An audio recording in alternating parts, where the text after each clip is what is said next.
ಜೈ ಶ್ರೀರಾಮ್, ಜೈ ಆಂಜನೇಯ. ಎಲ್ಲರಿಗೂ ನಮಸ್ಕಾರ. ಇಂದಿನ ಸಂಚಿಕೆಗೆ ನಿಮ್ಮೆಲ್ಲರಿಗೂ ಪ್ರೀತಿಯ ಆತ್ಮೀಯ ಸ್ವಾಗತ. ನಾನು ನಿಮ್ಮ ಮೀನಾಕ್ಷಿ ಎನ್. ನಿನ್ನೆಯ ಸಂಚಿಕೆಯಲ್ಲಿ ಸಮುದ್ರ ಮಂಥನದ ನಂತರ ಅಮೃತ ಹುಟ್ಟಿತು. ಅದಾದ ನಂತರ ದೈತ್ಯರು ಮತ್ತೆ ದೇವತೆಗಳು ಯುದ್ಧವನ್ನ ಮಾಡಿ ದೇವತೆಗಳು ಆ ಅಮೃತವನ್ನ ಕುಡಿದು ಬಿಡ್ತಾರೆ. ಹಾಗೆ ಅವರು ಅಮರತ್ವವನ್ನ ಪಡಿತಾರೆ ಅಂತ ಹೇಳಿದ್ದೆ.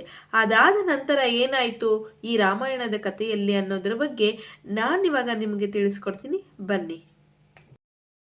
ಹೀಗೆ ವಿಶ್ವಾಮಿತ್ರರು ರಾಮ ಲಕ್ಷ್ಮಣರಿಗೆ ಅಮೃತ ಮಂಥನದ ಕಥೆಯನ್ನ ಹೇಳ್ತಾ, ರಾಮ, ದೈತ್ಯರು ಎಷ್ಟೇ ಬಲಶಾಲಿಗಳಾಗಿದ್ದರೂ ಕೂಡ ದೇವತೆಗಳ ಮುಂದೆ ಸೋತು ಹೋದರು.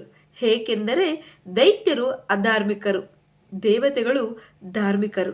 ಇದರಿಂದ ಎಂದಿದ್ದಾದರೂ ಕೂಡ ಧರ್ಮಕ್ಕೆ ಜಯ ದೊರಕುತ್ತದೆ ಎಂಬುದು ಸ್ಪಷ್ಟವಾಗುತ್ತದೆ ಎಂದರು.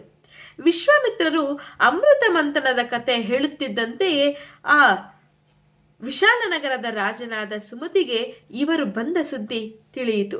ಅವನು ಇವರು ಇದ್ದಲ್ಲಿಗೆ ಬಂದು ವಿಶ್ವಾಮಿತ್ರರಿಗೆ ನಮಸ್ಕರಿಸಿ ಮೂವರನ್ನು ಆಧರಿಸಿ ಸತ್ಕರಿಸಿದ. ಅವರು ಆ ರಾತ್ರಿಯನ್ನ ಅಲ್ಲಿಯೇ ಕಳೆದರು.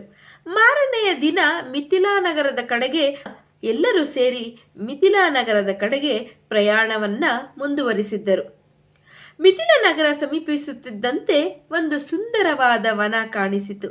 ಆದರೆ ಅಲ್ಲಿ ಯಾರೂ ತಪಸ್ವಿಗಳಿದ್ದಂತೆ ಕಾಣಲಿಲ್ಲ. ರಾಮನಿಗೆ ಕುತೂಹಲ ತಡೆಯೋದಿಕ್ಕೆ ಆಗದೆ, ಮಹರ್ಷಿಗಳೇ, ಇದು ಯಾರ ಆಶ್ರಮ ಎಂದು ಕೇಳಿದರು. ವಿಶ್ವಾಮಿತ್ರರು ಅವರ ಕಥೆಯನ್ನ ಹೇಳಲಾರಂಭಿಸಿದರು. ರಾಮ, ಲಕ್ಷ್ಮಣ, ಇದು ಗೌತಮ ಮುನಿಯ ಆಶ್ರಮ. ಇಲ್ಲಿ ಹಿಂದೆ ಗೌತಮ ಮಹರ್ಷಿಗಳು ತಮ್ಮ ಪತ್ನಿ ಅಹಲ್ಯೆಯೊಂದಿಗೆ ವಾಸಿಸುತ್ತಿದ್ದರು. ಅಹಲ್ಯೆಯು ಮಹಾಪತಿವ್ರತೆಯಾಗಿದ್ದು ಗಂಡನ ಸೇವೆ ಮಾಡುತ್ತಿದ್ದಳು. ಅವಳು ಸುರಸುಂದರಿಯಾಗಿದ್ದಳು. ಅವಳ ರೂಪ ಲಾವಣ್ಯಗಳು ಇಡೀ ಜಗತ್ತಿನಲ್ಲಿ ಪ್ರಸಿದ್ಧವಾಗಿದ್ದವು. ಅಹಲ್ಯೆಯ ರೂಪದ ಬಗ್ಗೆ ಕೇಳಿದ ಇಂದ್ರನು ಅವಳ ಮೇಲೆ ಆಸೆಗೊಂಡ. ಒಮ್ಮೆ ಗೌತಮರಿಲ್ಲದ ವೇಳೆ ನೋಡಿಕೊಂಡು ಗೌತಮರ ವೇಷವನ್ನೇ ಧರಿಸಿಕೊಂಡು ಅವರ ಆಶ್ರಮಕ್ಕೆ ಬಂದನು. ಅಹಲ್ಯೆಗೆ ತನ್ನ ಬಳಿ ಇರುವುದು ಗೌತಮರಲ್ಲ ಎಂಬುದು, ಹಾಗೆ ಇಂದ್ರ ಎಂಬುದು ಗೊತ್ತಾಯಿತು. ಆದರೂ ಕೂಡ ಅವಳು ಒಂದು ಕ್ಷಣ ಕಾಮ ವಿಕಾರಕ್ಕೆ ಒಳಗಾದಳು. ಇಂದ್ರನು ಅವಳ ಮನಸ್ಥಿತಿಯನ್ನ ಅರಿತುಕೊಂಡು, ಸುಂದರಿ, ನಾನು ನಿನ್ನಲ್ಲಿ ಅನುರಾಗ ಹೊಂದಿದ್ದೇನೆ, ನನಗೆ ನಿನ್ನ ಪ್ರೀತಿಯನ್ನ ತೋರು ಎಂದನು. ಅಹಲ್ಯೆಯು ತನ್ನ ಸಂಯಮ ಶಕ್ತಿಯನ್ನ ಕಳೆದುಕೊಳ್ತಾಳೆ. ಅವಳು ಇಂದ್ರನ ಅಪೇಕ್ಷೆಯಂತೆ ನಡೆದುಕೊಂಡಳು. ಆ ವೇಳೆಗೆ ಗೌತಮರು ಆಶ್ರಮಕ್ಕೆ ಹಿಂದಿರುಗಿದ್ದರು. ತಪ್ಪಿತಸ್ಥ ಭಾವದಿಂದ ನಿಂತಿದ್ದ ಇಂದ್ರನನ್ನ ಅಹಲ್ಯೆಯನ್ನ ನೋಡಿದರು. ಅವರಿಗೆ ವಿಷಯ ಏನೆಂಬುದು ಅರಿವಾಯಿತು. ಅವರು ಕೋಪಗೊಂಡು ಇಂದ್ರನನ್ನ ಕುರಿತು ನಿನ್ನ ಮೈಯೆಲ್ಲ ಕಣ್ಣಾಗಲಿ ಎಂದು ಶಾಪ ಕೊಟ್ಟರು. ಅಹಲ್ಯೆಗೆ, ನೀನು ಆಹಾರ ನಿದ್ರೆಗಳಿಲ್ಲದೆ ಯಾರ ಕಣ್ಣಿಗೂ ಕಾಣದಂತೆ ಈ ಆಶ್ರಮದಲ್ಲಿಯೇ ಇರು ಎಂದರು. ಅಹಲ್ಯೆಯು ತನ್ನ ತಪ್ಪನ್ನ ಒಪ್ಪಿಕೊಂಡಳು. ಅವರು ಕೊಟ್ಟ ಶಿಕ್ಷೆ ಅನುಭವಿಸುವುದಕ್ಕಾಗಿ ತಿಳಿಸಿದಳು. ಗೌತಮರು, ಮುಂದೆ ನೀನು ದಶರಥನ ಮಗನಾದ ರಾಮನು ಈ ಆಶ್ರಮಕ್ಕೆ ಕಾಲಿಟ್ಟ ಕೂಡಲೇ ನಿನಗೆ ಶಾಪ ವಿಮುಕ್ತವಾಗುತ್ತದೆ, ಅಂದರೆ ಶಾಪ ವಿಮೋಚನೆಯಾಗುತ್ತದೆ ಎಂದು ಹೇಳಿ ಹಿಮವತ್ ಪರ್ವತದಲ್ಲಿ ತಪಸ್ಸು ಮಾಡುವ ಸಲುವಾಗಿ ಹೊರಟು ಹೋದರು ಎಂದು ರಾಮನಿಗೆ ವಿಶ್ವಾಮಿತ್ರರು ಹೇಳ್ತಾರೆ. ಈ ಸಂಚಿಕೆಯ ಒಂದು ಸಾರಾಂಶ ನಿಮ್ಮ ಮುಂದೆ. ಹೀಗೆ ವಿಶ್ವಾಮಿತ್ರರು ಸಮುದ್ರ ಮಂಥನದ ಕಥೆಯನ್ನ ರಾಮ ಲಕ್ಷ್ಮಣರಿಗೆ ಸವಿಸ್ತಾರವಾಗಿ ತಿಳಿಸ್ಕೊಡ್ತಾರೆ. ಆಗ ವಿಶ್ವಾಮಿತ್ರರು ಮತ್ತೊಂದು ಮಾತನ್ನ ಹೇಳ್ತಾರೆ ರಾಮ ಲಕ್ಷ್ಮಣರಿಗೆ. ರಾಮ, ದೈತ್ಯರು ಎಷ್ಟೇ ಬಲಶಾಲಿಗಳಾಗಿದ್ರೂ ಕೂಡ ದೇವತೆಗಳು ಅವರನ್ನ ಸೋಲಿಸ್ಬಿಡ್ತಾರೆ. ಏಕೆಂದರೆ ದೈತ್ಯರು ಅಧಾರ್ಮಿಕರು, ಹಾಗೆ ದೇವತೆಗಳು ಧಾರ್ಮಿಕರು. ಈ ರಾಕ್ಷಸರು ಅಂದರೆ ದೈತ್ಯರು ಎಷ್ಟು ಗಟ್ಟಿಮುಟ್ಟಿಯಾಗಿರ್ತಾರೆ, ಆದರೆ ಅವರು ನಿಷ್ಠಾವಂತರಾಗಿರೋದಿಲ್ಲ. ಈ ದೇವತೆಗಳು ನಿಷ್ಠೆಯಿಂದ ಇರ್ತಾರೆ, ಅದಕ್ಕೆ ಅವರಿಗೆ ಜಯ ದೊರಕಿದೆ. ಇದರಿಂದ ನಾವು ತಿಳ್ಕೋಬೇಕಾಗಿರೋದು ಒಂದೇ, ನಾವು ಎಷ್ಟು ನಿಷ್ಠೆಯಿಂದ ಇರ್ತೀವೋ ಅಷ್ಟು ನಮಗೆ ಜಯ ಸಿಕ್ಕುತ್ತೆ. ಅಂದರೆ ಧರ್ಮಕ್ಕೆ ಜಯ ದೊರಕುತ್ತದೆ ಎಂದು ಸ್ಪಷ್ಟವಾಗುತ್ತದೆ. ಅಂದರೆ ಎಷ್ಟು ನಾವು ಹಾನೆಸ್ಟಿ ಆಗಿರ್ತೀವೋ ಅಷ್ಟು ನಮಗೆ ಜಯ ದೊರಕುತ್ತೆ, ಧರ್ಮಕ್ಕೆ ಜಯ ದೊರಕುತ್ತೆ ಅನ್ನೋದು ಸ್ಪಷ್ಟವಾಗುತ್ತೆ ಅಂತ ರಾಮನಿಗೆ ವಿಶ್ವಾಮಿತ್ರರು ಹೇಳ್ತಾರೆ. ವಿಶ್ವಾಮಿತ್ರರು ಅಮೃತ ಮಂಥನದ ಕಥೆಯನ್ನು ಹೇಳ್ತಾರೆ. ಈ ಕಡೆ ವಿಶಾಲನಗರದ ರಾಜನಾದ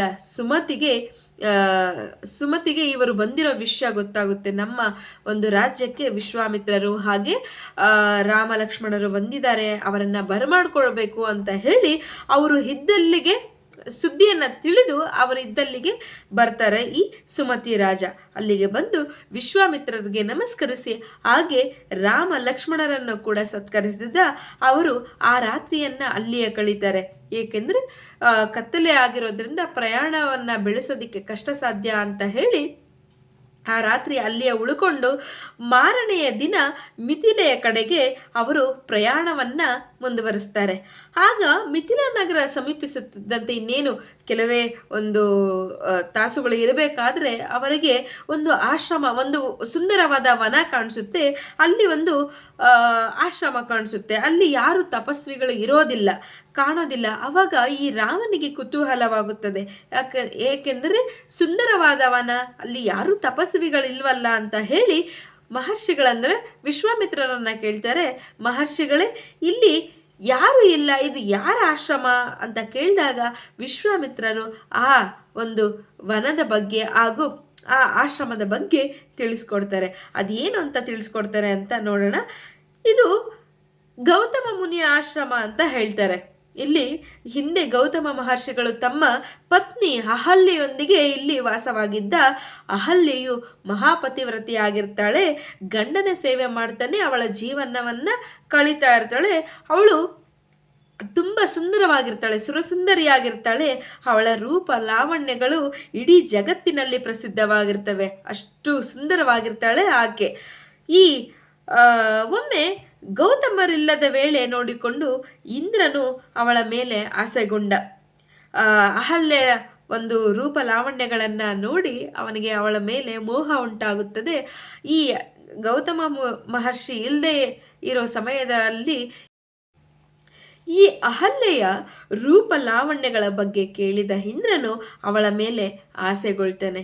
ಅವಳನ್ನು ಹೇಗಾದರೂ ಮಾಡಿ ಪಡ್ಕೊಳ್ಬೇಕು ಅಂತ ಹೇಳಿ ಒಮ್ಮೆ ಗೌತಮರಿಲ್ಲದ ವೇಳೆ ನೋಡಿಕೊಂಡು ಗೌತಮರ ಹಾಗೆ ವೇಷಭೂಷಣಗಳನ್ನು ಧರಿಸಿಕೊಂಡು ಆಶ್ರಮಕ್ಕೆ ಬರ್ತಾನೆ. ಆಗ ಅಹಲ್ಯೆಗೆ ತನ್ನ ಬಳಿ ಇರುವುದು ಗೌತಮರಲ್ಲ, ಇಂದ್ರ ಅನ್ನೋದು ತಿಳಿಯುತ್ತೆ.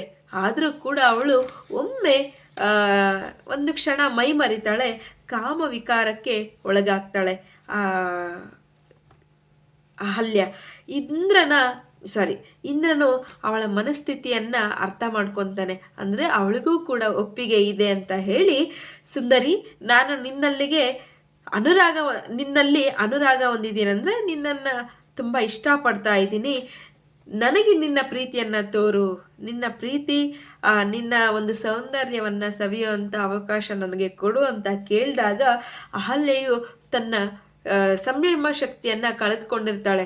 ಅಂದರೆ ತಾನು ಏನು ಮಾಡ್ತಾ ಇದ್ದೀನಿ ಅನ್ನೋ ಒಂದು ಪ್ರಜ್ಞೆಯನ್ನು ಕೂಡ ಆಕೆಗೆ ಇರೋದಿಲ್ಲ. ಆಕೆಯು ಕೂಡ ಇಂದ್ರನ ಅಪೇಕ್ಷೆಯಂತೆ ಕೂಡ ನಡೆದುಕೊಡ್ತಾಳೆ.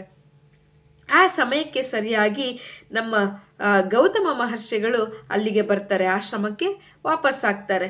ಆಗ ತಪ್ಪಿತಸ್ಥ ಭಾವದಿಂದ ಇಂದ್ರನು ಹಾಗೆ ಅಹಲ್ಯೆಯು ನಿಂತಿರೋದನ್ನ ನೋಡಿ ಅವರಿಗೆ ಏನು ನಡೆದಿದೆ ಅನ್ನೋದ್ರ ಬಗ್ಗೆ ಅರಿವಾಗುತ್ತದೆ. ಆಗ ಭಯಂಕರ ಕೋಪಗೊಂಡು ಗೌತಮರು ಈ ಇಂದ್ರನಿಗೆ ಒಂದು ಶಾಪವನ್ನು ನೀಡ್ತಾರೆ. ಏನು ಅಂದರೆ, ನಿನ್ನ ಮೈಯೆಲ್ಲ ಕಣ್ಣಾಗಲಿ ಅಂತ ಶಾಪವನ್ನು ನೀಡ್ತಾರೆ.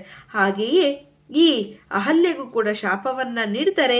ಏನು ಅಂದರೆ, ನೀನು ಆಹಾರ ನಿದ್ರೆಗಳಿಲ್ಲದೆ ಯಾರ ಕಣ್ಣಿಗೂ ಕೂಡ ಕಾಣಿಸದಂತೆ ಈ ಆಶ್ರಮದಲ್ಲಿಯೇ ಇರುವಂತ ಶಾಪ ಕೊಡ್ತೇನೆ. ಅಹಲ್ಯೆಯು ತನ್ನ ತಪ್ಪನ್ನು ಒಪ್ಪಿಕೊಳ್ತಾಳೆ. ನಾನು ಮಾಡಿದ್ದು ತಪ್ಪಾಯಿತು ಅಂತ ಒಪ್ಪಿಕೊಂಡು ಈ ಗೌತಮ ಮಹರ್ಷಿಗಳು ಕೊಟ್ಟಂತಹ ಶಾಪವನ್ನು ಅನುಭವಿಸುವುದಕ್ಕಾಗಿ ತಿಳಿಸ್ತಾಳೆ. ಆಗ ಗೌತಮರು ಹೇಳ್ತಾರೆ, ನೀನು ಮುಂದೆ ಒಂದು ದಿನ ಈ ಆಶ್ರಮಕ್ಕೆ ದಶರಥನ ಮಗನಾದ ಶ್ರೀರಾಮಚಂದ್ರನು ಬರ್ತಾರೆ, ಈ ಆಶ್ರಮಕ್ಕೆ ಕಾಲಿಟ್ಟ ಕೂಡಲೇ ನಿನಗೆ ಶಾಪ ವಿಮೋಚನೆಯಾಗುತ್ತದೆ ಅಂತ ಹೇಳ್ತಾರೆ. ಹಾಗೆ ಅವರು ಹಿಮವತ್ ಪರ್ವತದಲ್ಲಿ ತಪಸ್ಸು ಮಾಡುವ ಸಲುವಾಗಿ ಅಲ್ಲಿಂದ ಹೊರಟು ಹೋಗ್ತಾರೆ. ಇದಾದ ನಂತರ ಏನಾಗುತ್ತೆ ಅನ್ನೋದ್ರ ಬಗ್ಗೆ ನಾನು ನಿಮಗೆ ಮುಂದಿನ ಸಂಚಿಕೆಯಲ್ಲಿ ತಿಳಿಸ್ಕೊಡ್ತೀನಿ. ನನ್ನ ವಿಡಿಯೋಸ್ ನಿಮಗೆ ಇಷ್ಟ ಆದಲ್ಲಿ ಲೈಕ್ ಮಾಡಿ, ಕಮೆಂಟ್ ಮಾಡಿ, ಹಾಗೆ ಸಬ್ಸ್ಕ್ರೈಬ್ ಕೂಡ ಹಾಗೆ ಅಂತ ಹೇಳ್ತಾ ನನ್ನ ಈ ದಿನದ ಸಂಚಿಕೆಯನ್ನು ಮುಕ್ತಾಯ ಮಾಡ್ತಾ ಇದ್ದೀನಿ. ಜೈ ಶ್ರೀರಾಮ್, ಜೈ ಆಂಜನೇಯ. ಧನ್ಯವಾದಗಳು.